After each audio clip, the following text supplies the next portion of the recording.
नमस्कार, जय हिंद, जय Bharat and welcome to Dev talks. This is Adi Achin. China के बारे में हम लोग बहुत बात करते हैं और हम लोग ये भी बोलते हैं कि भाई वो काफ़ी मिलिट्री में पर्जिंग कर रहा है। लेकिन कुछ फिगर्स और एक रिपोर्ट मेरे सामने आई जिसको एक एनालिसिस के तौर पे हमको देखना पड़ेगा इसकी मीनिंग क्या है? क्योंकि जो रिपोर्ट में फिगर बताया गया है कि साहब वहाँ पर ये जो मिलिट्री पर्ज है वो तो है ही है, लेकिन कम से कम नहीं तो 3 मिलियन लोगों को इन्होंने पर्ज ऑलरेडी कर रखा है। 3 मिलियन 30 लाख लोग होते हैं। मैं आपको अगर दिखाऊँ तो यहाँ पर ये कहता है कि भई 2024 से 2.3 million officials have been prosecuted to 2023 तक और उसके बाद 890,000 के करीब में लोग पर्ज हो चुके हैं, पहले 9 महीने में 2024। तो इसको ही अगर आप जोड़ें तो ये 3 मिलियन हो जाता है। उसके बाद 2025 और आज 2026 में आप बैठे हैं, तो आप सोच लीजिए उसके बाद कितने लोग इसने ऑलरेडी पर्ज कर दिए हैं। नाउ देखिए ये चीज़ हमको थोड़ी-सी समझने आनी पड़ेगी। चाइना की जो सबसे बड़ी वीकनेस है, उसकी मिलिट्री वीकनेस उसके टैंक्स और मिसाइल्स का जो वीकनेस है वो तो अलग है। लेकिन उसका जो एक पर्ज है, जो कंसोलिडेशन है, जो पावर कंट्रोल करने की कोशिश करी जा रही है फ्रॉम ऑल द फैक्शंस, उस वजह से एक सिस्टमिक सेल्फ डैमेज की तरफ यहाँ पर ये पूरा सिस्टम जा रहा है। देखिए ये किसी और को नहीं हटा रहे, ये पता नहीं कितने अपने ही लोगों को हटाना शुरू कर दिया है, पराये के लोगों को हटाना शुरू कर दिया है एंड इवन यूनिफॉर्म पीपल जो सीएमसी के लेवल के अंदर हैं, उनको भी इन्होंने हटाना शुरू कर दिया है। सीएमसी देखिए is the highest military level, central military committee इनका हाईएस्ट मिलिट्री लेवल है। उसके अंदर भी अगर आप देखें पिछले कुछ समय में कैसे ज़ांग गुजिया और उसके साथ एक और जनरल को इन्होंने पर्ज करा। देखिए, स्केल के हिसाब से मैंने आपको बताया कि 3 से 4 मिलियन लोग ये लोग बोल रहे हैं, जहाँ पर अगर इसको एवरेज लगाएँ 2024 से अगर आप देखें 2014 से 24 तक देखें, साहब मतलब it is actually reaching very, very high numbers. Projected 2024 का जो फिगर है, 2025 का 24 का जो फिगर है, करीब-करीब 1.5 मिलियन के हिसाब में बता रहा है एंड 889,000 जो मैंने आपको बताया, पहले 9 महीने का था। तो the figures are very, very high and 58 high ranking members को उड़ाया है इसने 2024 के पहले 3 क्वार्टर्स के अंदर। 9.3 of the 20th central military central committee जो है, पूरी तरह से 9.3% इसको हटाया है। 3.6 out of the central military commission 3 out of 6 अभी तो एक्चुअली सारे उड़ा दिए हैं इसने except 2 are left in the central military commission. तो आप अगर आप देखेंगे 2024 तक 3 थे एंड 2026 तक पहुँचते-पहुँचते इसने सारे साफ कर दिए। मिड 2025 तक अगर आप इसको एक फिगर को देखें 19% मिलिट्री रिप्रेजेंटेटिव जो 20th सेंट्रल कमिटी के अंदर बैठे थे, उनको या तो हटाया गया है या फिर उनको उनके ऊपर इन्वेस्टिगेशन करी जा रही है and that is something that we need to understand pretty clearly. Xi Jinping की तरफ से टारगेट क्यों किया जा रहा है? टारगेट मिलिट्री सेक्टर्स को क्यों किया जा रहा है? It very clearly states here and I agree with it क्योंकि मिलिट्री और सिक्योरिटी स्ट्रक्चर जो होते हैं, एक स्टेट कोर्जन और एक एब्सोल्यूट कंट्रोल की तरफ वो देखते हैं।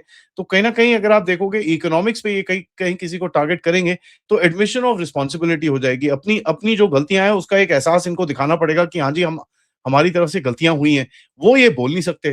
तो भैया the easiest way to do it is to go from the to the military क्योंकि आपको पता ही है, आपके जो मिलिट्री काडर्स हैं, वो पूरी तरह से करप्ट हैं और किस तरह से जो पॉलिसीज़ हैं, उसको सैबोटाज करने की ये लोग जो बात करते हैं, वो मतलब आपके सामने है। So it's very very interesting that this stuff is actually taking place in China क्योंकि देखिए आपको एक चीज यहाँ पर समझ में आनी पड़ेगी कि China is all about control. किस तरह से पार्टी कंट्रोल और किस तरह से चीजों को कंट्रोल अपने पास रखा जाए। 2022 के बाद नोट ये किया गया कि साहब ये एक स्टालिनिस्टिक बिहेवियर में आगे गया। स्टालिनिस्टिक बिहेवियर क्या है? आपको याद होगा अगर आपने पढ़ा हो या नहीं तो मैं बता देता हूँ। जब सेकेंड वर्ल्ड वॉर शुरू हुई थी 1935 के बाद स्टालिन ने अपने जितने सीनियर कमांडर्स थे सबको उड़ा के साइड में कर दिया because everybody told him, a lot of them told him कि साहब ये जर्मनी आपके ऊपर अटैक करेगा। जब उसने हिटलर के फॉरेन मिनिस्टर के साथ अपना एक पैक्ट करा पीस पीस एंड ट्रैंक्विलिटी का, बहुत लोगों ने उसको अपोज़ करा क्योंकि सबको पता था कि जर्मनी को जो चीज़ें चाहिए वो सिर्फ रशिया दे सकता है। जर्मनी को क्या चाहिए थी? जर्मनी को चाहिए था लैंड, जर्मनी को चाहिए था रिसोर्सेज़ जो सिर्फ रशिया के हाथ में थी इस टाइम पे एंड ये उसी को वही चीज़ दे सकता है। तो उस तरह से जब इन्होंने किसी ने भी स्टालिन को ये बताने की कोशिश करी, स्टालिन ने उसको साइड कर दिया। Pretty much the same thing is happening with China right now और 2 सबसे बड़े-बड़े ट्रिगर्स हैं इसमें। उस टाइम पे सेकंड वर्ल्ड वॉर था, जर्मनी था, रशिया के सामने एंड इस टाइम पे जो ज़ीरो कोविड पॉलिसी है, और इकोनॉमिक एक्टिविटी के ऊपर जो इस टाइम पे फोकस है चाइना के ऊपर, इन दोनों के ऊपर काफ़ी एक चीज़ निकलती है। देखिए जो ऑपरेशनल लॉजिक मैंने आपको बताया कि साहब दिस इज़ बेसिकली इसको बोलते हैं ना, एक तो है कि भई एक कंट्रोल फैक्टर बनाने की कोशिश कर रहे हैं। दूसरा है कि सिचुएशन चाइना में धीरे-धीरे करके खराब हो रही है। The economy is creating some challenges, इनके पास मिलिट्री रेडीनेस के ऊपर काफ़ी चैलेंजेस हैं। तो उसको देख के अगर आप बोलते हो कि कहीं न कहीं somebody has to be targeted. अगर शी जिनपिंग के ऊपर डायरेक्टली रिस्पांसिबिलिटी आएगी तो उसका नाम नीचे जाएगा। तो somebody has to be targeted. The big man in the country needs to target someone to basically show कि भैया he is in command and he is in charge. ये एक बड़ी इंपॉर्टेंट चीज़ है आपको समझने के लिए। एलीट रोटेशन, एक अगर आप देखेंगे 85% of central committee representative changing between the 18th and the 19th Congress, जो यहाँ पर हाइलाइट किया गया है। My apologies. ये आपको एक चीज दिखाता है।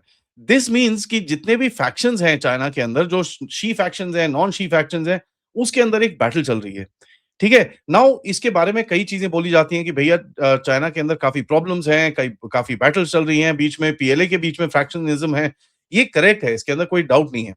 बट एक चीज़ याद हमको ये भी करनी पड़ेगी, इन सबको एक चीज़ समझ में आती है कि साहब अगर हम टूटे और बिखरे तो पूरा देश बिखर जाएगा। तो ये लोग लड़ते हैं आपस में, but to that point of no return ये लोग नहीं जाते, वहीं से ये लोग बैक ऑफ कर जाते हैं। तो होता क्या है कि एलीट के अंदर इनको मारना काफ़ी ईज़ी पड़ जाता है। नाउ अगर आप अभी देखेंगे सिचुएशन में जो रूमर्स चल रहे हैं इस टाइम पे कि भाई शी जिनपिंग के साथ काफ़ी इश्यूज हैं, काफ़ी ये जो उसका अभी ये जो पर्ज टाइप हुआ था उसके अंदर कुछ मिलिट्री के बारे में भी कुछ चीज़ें बोली गई हैं कि भैया इन दोनों के बीच में 2 फैक्शंस के बीच में वहाँ पर झगड़े भी हुए। कंसिडरिंग ट्रू और नॉट, ईदर वेज़ एक चीज़ आपको ये पता है कि there is some sort of factionalism which is happening inside that country. और ये चीज़ कोई नई नहीं है, ये चीज़ पुरानी भी है, क्योंकि अगर आप देखेंगे एक टाइम पे जो फैक्शनिज्म होता था वो 2 गुटों में बँटा होता था, which is the communist youth league and of course the Shanghai faction. Shanghai faction काफ़ी स्ट्रॉन्ग होता था। कम्युनिस्ट यूथ लीग वो प्रिंस लिंग से बने होते थे Shanghai faction, and communist youth league basically startups, young startups, ये जो विद इन चाइना ये लोग जो बनते थे, who didn't have the power of the business behind them. तो ये एक फैक्शनलिज्म चाइना में हमेशा से रहा है, एंड इस टाइम पे धीरे-धीरे करके आपको दिखना शुरू हो रहा है कि it is actually coming on the four in terms of the main stay of the party. देखिए 3 मेन फेजेस के अंदर ये किया गया और इसके ऊपर मैं आपको ये डेटा दिखाता हूँ।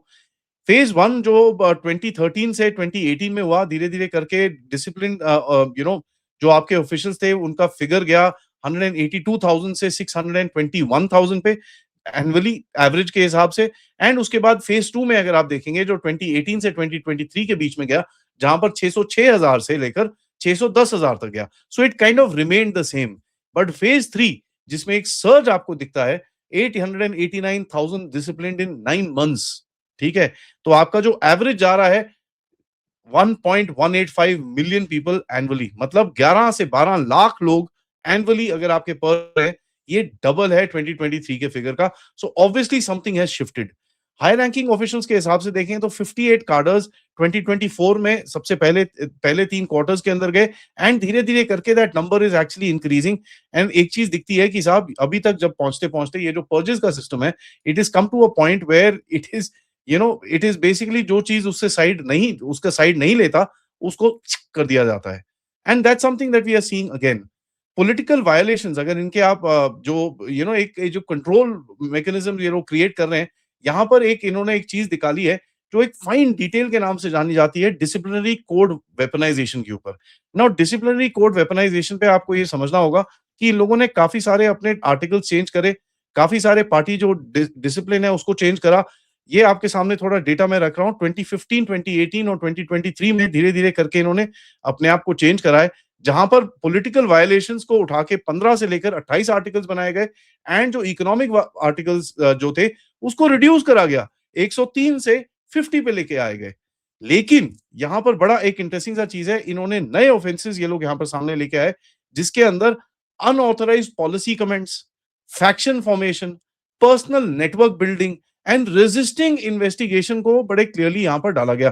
नाउ रेजिस्टिंग इन्वेस्टिगेशन बड़ा इंटरेस्टिंग है, क्योंकि 30% ऑफिशियल्स जो सीनियर ऑफिशियल्स थे, उनके ऊपर ये चार्ज लगाया गया कि ये इन्वेस्टिगेशन पे रेजिस्ट नहीं अपना रेजिस्टेंस देते हैं और ये कोऑपरेट नहीं करते हैं।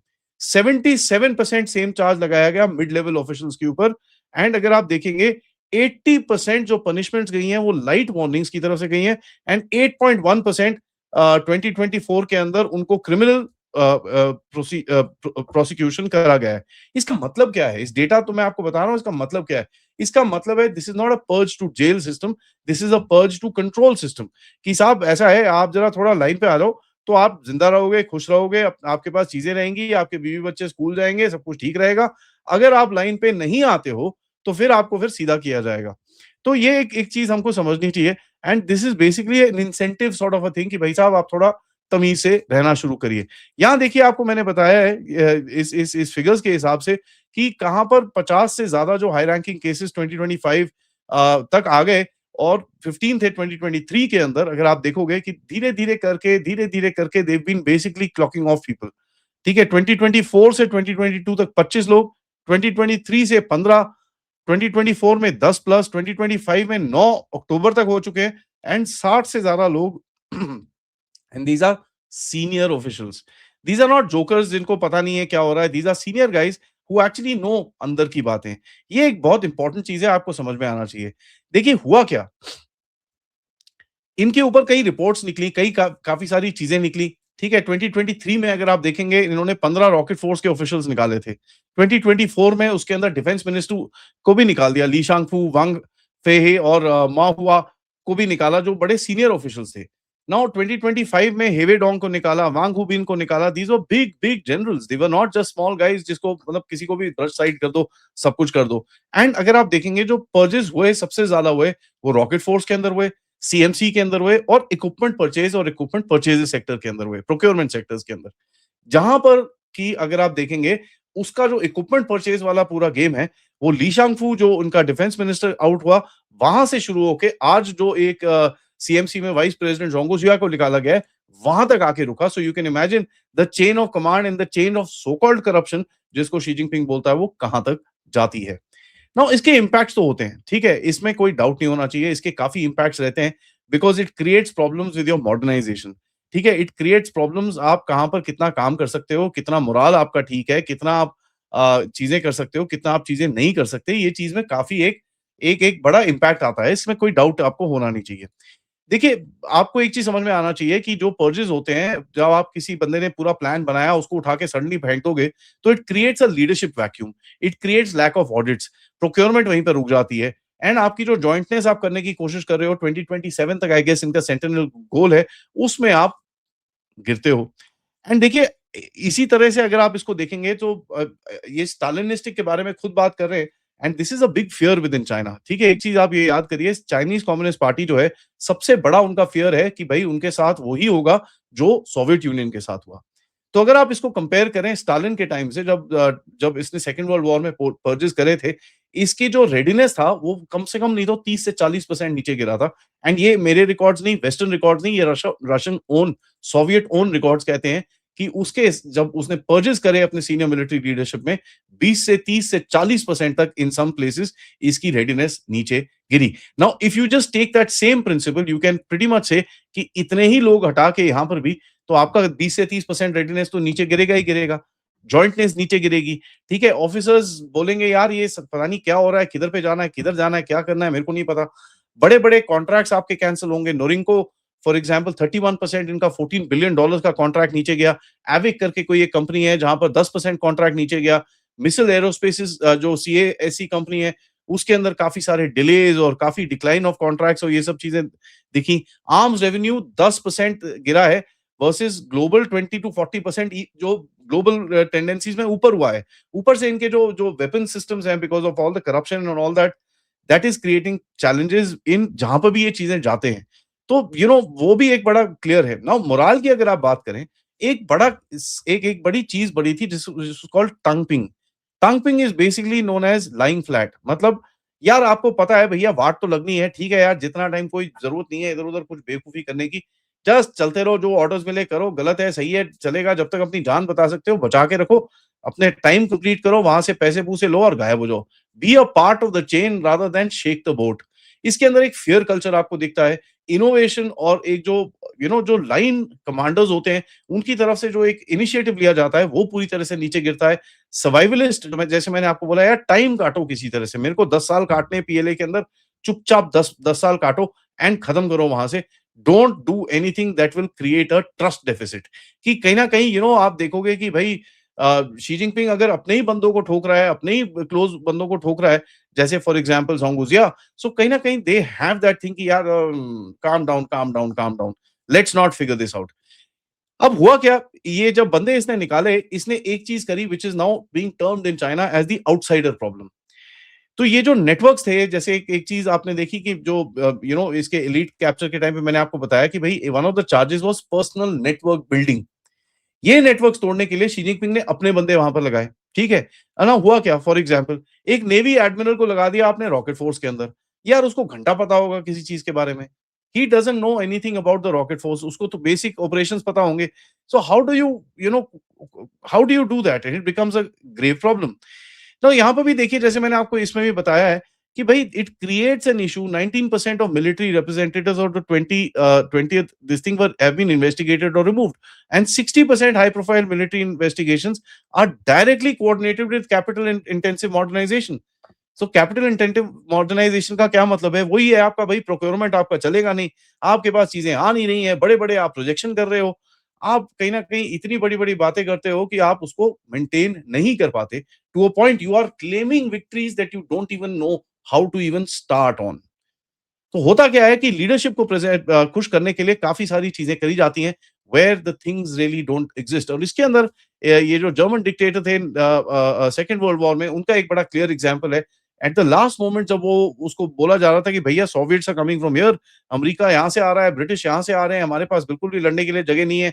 उसके पास एक कोई बटालियन थी, कोई एक ब्रिगेड था, कोई एक एक एक आर्मी ग्रुप था, कोई आर्मी ग्रुप सेंटर, कोई army group this thing. He kept ordering those forces जो एग्जिस्ट ही नहीं करती थी। बट उसके जनरल्स ने उसको इतना झूठ बोला that he basically believed in the delusion कि भाई मेरे पास इतनी फोर्सेस अभी भी हैं, where the battle of Berlin had already started. ठीक है, तो अगर आप इसको थोड़ा-सा हिस्ट्री से कंपेयर करेंगे, आपको एक समझ में आएगा, this creates a huge problem as far as your development, ठीक है। एंड सबसे ज्यादा जो इम्पैक्ट आपको दिखता है रॉकेट फोर्स के ऊपर, यहां पर दिखा है, and the equipment development department जिसको ये ईडीडी बोलते हैं। इन दोनों के अंदर काफी हद तक एक प्रॉब्लम दिखी है। बट इसका इम्पैक्ट क्या होगा, शी जिनपिंग अपनी पोजीशन को स्ट्रांग करने की कोशिश कर रहा है, ठीक है। तो इनके पास डिफरेंट डिफरेंट सेक्टर्स हैं आर्मी के अंदर, जहां फुजियान आर्मी सेक्टर है, सेजांग आर्मी सेक्टर है, एंड ऑफ कोर्स एक टेक्नोक्रेट डिवीजन है, और सिक्योरिटी पॉलिटिकल और लीगल फैक्शन है। नाउ इसके लीडर्स जो वहां पर हैं, उसके हिसाब से आपको दिखेगा कौन सी आर्मी और कौन सा एकदम गेम आगे जिसका चलेगा। जो टेक्नोक्रेट्स है, they are going to lose out badly, क्योंकि इनके सारे बंदे साफ हो चुके हैं। फुजियान आर्मी के अंदर काफी डैमेज हुआ है, लेकिन the one that is actually going to win is the Zhejiang army, जिसके अंदर काइची जैसे chief of staff and Li Qiang जैसे जो प्रीमियर है इस टाइम पे, उस जैसे लोग आगे रहेंगे। So you will find that कहीं ना कहीं इनके इनके ऊपर काफी हद तक पिटाई होगी। इनकी जो सिक्योरिटी पॉलिटिकल लीगल फैक्शन है वो आगे आएगा, आपका ज़ेजांग आर्मी आगे आएगा, बट बाकी जो एक्चुअल आर्म फोर्स है इनकी, उसको जरा थोड़ा-सा पीछे करा जाएगा for political convenience, because that is how the survival structure will actually go forward. तो ये काइची वाले जो लोग हैं, you will find they that particular section which is a security Zhejiang faction coming out and leading the place. एक चीज़ आपको देखनी पड़ेगी कि यार ये अगर होल्ड कर सकते हैं अपने आप को 2027 की पार्टी कांग्रेस में, तब जाके शी जिनपिंग को एक जो फोर्थ टर्म और एक जो टर्म फॉर लाइफ और something like that will come across. Otherwise जो उसकी ऑपोजिशन है इस टाइम पे, दे विल विन। तो यहां पर देखिए, एक इनको गेट कीपर्स बनाने पड़ रहे हैं, they have to cannibalize their entire sections, they have to force things to down through, and ये एक बड़ा इनको सबसे बड़ा चैलेंज रहेगा। एज़ इंडिया देखिए, ये चीज़ें आपको थोड़ा-सा ध्यान रखनी पड़ेंगी, ठीक है? मैं आपको यहाँ पर थोड़ा-सा एक वार्निंग्स टाइप देना चाहूँगा। देखिए, ये जो अभी एक जनरल साहब की किताब के ऊपर भी काफ़ी हमला चल रहा है। इसके अंदर आपको देखना पड़ेगा कि भई ये जो वेस्टर्न थिएटर कमांड है, इसके ऊपर कैसे नज़र रखा जाए। देख ठीक है, टू टेक अवे फ्रॉम ये जो रूमर्स हैं of military decline, they will do something which is low cost, high visibility provocation, क्योंकि इस टाइम पे आपको भी पता है, आपकी मीडिया काफ़ी हाइपर एक्टिव रहती है, उसको पता नहीं रहता क्या क्या बोलना है, क्या नहीं बोलना। चाइना से कुछ चीज़ आएगी, उसमें बह जाएँगे। हम लोग भी काफ़ी सेंसिटिव हैं, हम भी बह जाते हैं उसके अंदर। हमारी गवर्नमेंट डिले करती है रिस्पॉन्सेज़ के अंदर, so they know all this stuff. They might just take advantage of this. They might just show a certain amount of strength without an escalation, so that it does not इनकी जो equipment में problems हैं वो बाहर ना निकले। Showcase deployments देखेंगे आप काफ़ी सारे J-20 लाइट टैंक्स ये वो जो चीज़ अभी रेडी भी नहीं है। ठीक है? They are just in testing right now. उसके बारे में काफ़ी फोटोग्राफ्स, काफ़ी वीडियोज़ आप ये सब चीज़ें देखेंगे which is basically the psychological part of it. And एक डेटरेंस बनाने की वो कोशिश करेंगे which will basically be based on reduced predictability in the sense इसका मतलब ये है कि भैया ये आप एक चीज बोलोगे कि भैया बिल्कुल भी आपको पता नहीं है चाइनीज के दिमाग में क्या है। अभी थोड़े टाइम पहले इन्होंने कोल्ड स्टार्ट डॉक्ट्रिन के बारे में बात करनी शुरू करी थी वेयर इनके फॉरवर्ड प्रोजेक्शन में ऑलमोस्ट 60% रिडक्शन आया है। And so you will find these fantastical claims coming out of China. और साइकोलॉजिकल वॉर एम्पलीफिकेशन आपको दिखेगा। साइकोलॉजिकल वॉर के ऊपर काफी फोकस इनका रहेगा। बेसिकली बॉटम लाइन जैसे मैंने आपको बताया सीसीपी जो है पॉलिटिकली ओबीडिएंट बनेगी। पीएलए की तरफ से उसका पॉलिटिकल लीनिंग के ऊपर ज्यादा एक फोकस रहेगा एज अगर शी जिनपिंग को अपनी पावर पकड़नी है। एंड जिस तरह की चीजें दिख रही हैं कि भैया he is starting to purge quite a bit of people जो उसके अगेंस्ट में जाता है, तो that tells you that he is trying to collate his power. Whether he successful or not only time will tell. But एक चीज हमको ये भी पता है कि द शेयर फैक्ट और जिस तरह से शांगु जिया और इनको निकाला गया, that just tells you that there is some sort of an opposition which is working. Now अगर आप चाइनीज डिसीजंस को सुने उसके अंदर आपको बड़े फैंटास्टिकल से क्लेम्स दिखेंगे जहां पर ऑफ कोर्स आपको थोड़ा सा पिंच ऑफ सॉल्ट लेके देखना पड़ता है। But let's see, this is an interesting game. Data मैंने आपके साथ में रखा। Show me, tell me what you see out of it. आप क्या देखते हैं? आपका क्या एनालिसिस है? Let me know in the comment box. सबसे रिक्वेस्ट है वीडियो को लाइक करिए, सब्सक्राइब करिए and share this with your friends and families. And of course आप लोग इस चैनल की तरफ कंट्रीब्यूट भी कर सकते हैं QR code, PayPal, super sticker, super chats की तरफ से। थोड़ी देर में जनरल नरावने की जो बुक का एक पूरे कंट्रोवर्सी चल रहा है उसके ऊपर बात करेंगे हमारे साथ जनरल डीपी पांडे। तो please do watch that show. It's gonna be very very important because ये जो पूरी कंट्रोवर्सी है इसके ऊपर लाइट हमको फेंकनी पड़ेगी। नमस्कार, जय हिंद, जय भारत।